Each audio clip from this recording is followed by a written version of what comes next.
अस्सलाम वालेकुम। Hello my YouTube family, कैसे हैं आप सब लोग। उम्मीद है आप सब खैरियत से होंगे। मुझे अपनी दुआओं में याद रखा करें और मैं अपनी दुआओं में अपनी प्यारी सी यूट्यूब फैमिली को कभी भी नहीं भूलती। और आज की वीडियो शुरू करने से पहले हम कर लेते हैं आज की प्यारी सी बात, और वो है कि बेटे नेमत हैं और बेटियां नेकी हैं। अल्लाह पाक नेमतों पर हिसाब लेता है जबकि नेकियों पर सवाब अता फरमाता है। हमारे नेबर में एक शादी हो रही थी और उपटन से भी पहले जो मतलब शादी की शुरुआत होती हैं उसकी एक ढोलकी थी, वहाँ पर हम गए थे सब।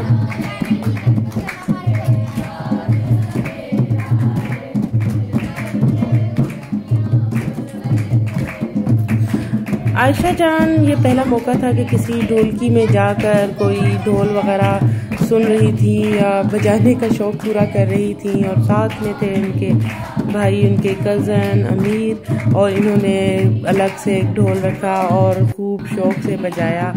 असल ढोल कहीं और बज रहा था, ये जो है ये अपना और अलग से ढोल लेकर बैठ गए और इन्होंने अपना खूब शौक़ पूरा किया। और यहाँ से वापस आने के बाद हमने बनाया था पिज़्ज़ा और बच्चे बहुत ज़्यादा खुश थे। खैर, हमने बनाया था पिज़्ज़ा और इसके साथ जो है ना हमने एक बनाया था पिज़्ज़ा डिप, और वो बहुत ही ज़बरदस्त बना। ये रेसिपी मेरी नहीं है, मेरी सिस्टर की है, और वो बनाती हैं बहुत ज़बरदस्त मज़े की सॉसेज, उसमें से एक ये भी है। और ये हमने काली मिर्चें ले ली तकरीबन 1 टीस्पून, और तकरीबन 4 टीस्पून हमने मायोनीज़ ले ली रेगुलर, और उसमें चिली गार्लिक सॉस ऐड कर दी हमने तकरीबन 1 टेबलस्पून। हाफ टेबल स्पून इसमें क्रश चिलीज हमने ऐड कर दी, हाफ टी स्पून इसमें हमने सॉल्ट ऐड कर दिया, और तकरीबन 1.5 टीस्पून इसमें बारीक क्रश जो है गार्लिक हमने ऐड कर दिया है। फाइनली चॉप्ड है, बिल्कुल बारीक चॉप करना है, ये इसमें ऐड कर दिया और इसको हम मिक्स करेंगे। ये डिप जो है बहुत महंगे पिज़्ज़ास के जो रेस्टोरेंट्स हैं उनके पिज़्ज़ा के साथ सर्व की जाती है, और असल मज़ा जो है डिप्स वगैरह से ही बनता है पिज़्ज़ा का, या बारबेक्यू कह लें या कोई भी खाना कह लें इस तरह का। हर चीज़ ऐड करने के बाद इसमें हमने दूध ऐड किया है, क्रीम भी ऐड कर सकते हैं, और इसको अच्छा सा यकजान कर लें, मिक्स कर लें। पिज़्ज़ा हमारा तैयार है। तो ये जो है सॉस जो हमने बनाई है, ये पिज़्ज़ा का मज़ा जो है वो डबल नहीं बल्कि ट्रिपल कर देता है। आप इसे ज़रूर आजमाइएगा और फीडबैक दीजिएगा कि आपको कैसा लगा।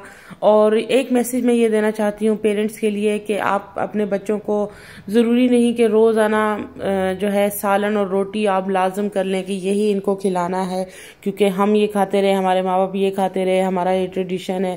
बेशक दें, रोज़ाना उनको वही खाना दें, लेकिन इसमें क्या हर्ज है कि उसी खाने को आप शक्ल बदल कर पका लें, यानी कि जैसे पिज़्ज़ा हो गया।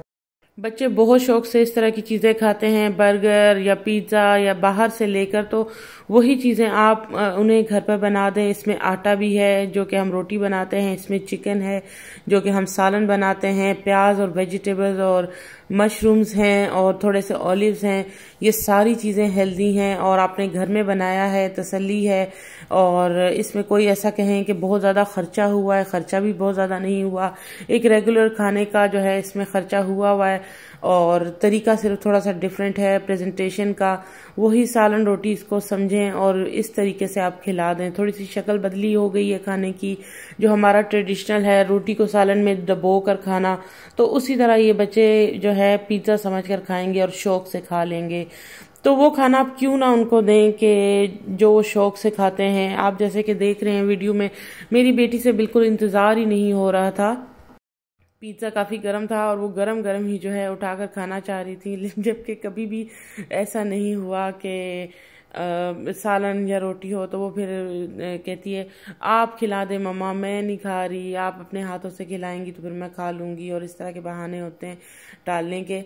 तो देखें कि मैं जो ये बात कह रही हूँ उन माओं के लिए ख़ास तौर पे कि जिनके बच्चे खाने में ज़िद करते हैं या इस तरह, वही इंग्रेडिएंट्स हैं, थोड़ा सा क्रिएटिविटी करें और उसको अदल बदल के बना कर दे दें।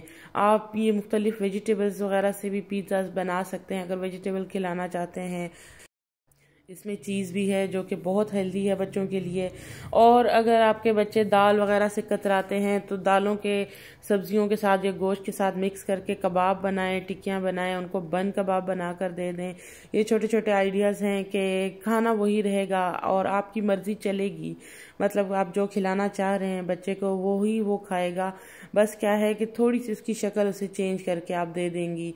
और ये डिप हमने जो है बनाई है बहुत ही मज़े की बनी थी। ये जब हमने अपनी बेटी को दी तो इसको भी बहुत पसंद आई थी। पिज़्ज़ा बहुत गर्म था और ये बिल्कुल बाइट नहीं ले पा रही थी और इनका दिल कर रहा था कि बस जैसा भी है मैं फ़ौरन से खा लूं, कि मैं फटाफट इसको खाऊं। इतने शौक से बच्चे अगर खाते हैं तो मेरे ख्याल में इसमें कोई हर्ज नहीं कि हर दूसरे दिन या तीसरे दिन आप वही खाना जो है, जो सालन बनाकर या जिस तरह करके आप देना चाहते हैं, उसके बजाय अपने बच्चों के पसंदीदा तरीके से बनाएं और उनको खिला दें। आपके बच्चे खुद आपसे डिमांड करके मांग कर खाएंगे और आप बहुत आपको अच्छा लगेगा इंशाल्लाह।